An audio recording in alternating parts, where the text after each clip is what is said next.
Kaninang umaga pa, natatanggap ko mula sa iba't lugar ang reklamo tungkol sa allegedly programmed machines na kahit sino ang iboto mo ang lumalabas apalos na minsan hindi nagre-rehistro ng sino mang senador.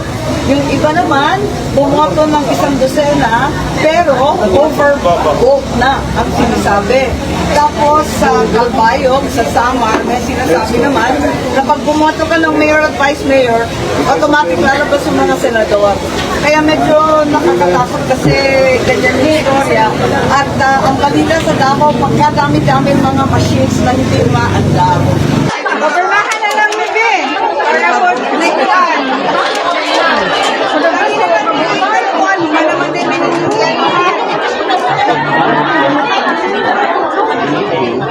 Hoy, asa mong balots? Asa mong balots? Hulot na daw ang balota ha. Wapa na good to ha. Duterte po yung binoto niya. Nograles po yung lumabas. So si Sir po yung ano ha. So ayan mga par, yun, si Sir nagreklamo sa tubangan kay Duterte ang binoto, Nograles ang lumabas. So klaro po ito. Sino si Cam na fans ka, Martin? Una to niya pamilya. O, sige. Una to na pamilya. Hasta sa pinarang degree kanina pamilya yung pili kasi kamu pa iyan ang mga maestro kag maestra hindi na pili.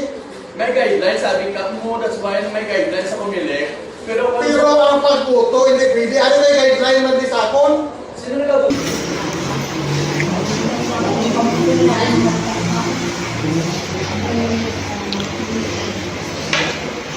Chairman of the BEI, I would like to report po that we are having the votes be shaded by the watchers and the ballot secrecy folders are not being used. Sinisita po ng watcher from I do not see the party. I would like this to be noted in the minutes po. Despite the fact of reporting, tinutuloy pa rin po na mag-shade despite being a poll watcher who is disqualified from being an assistor for the elderly.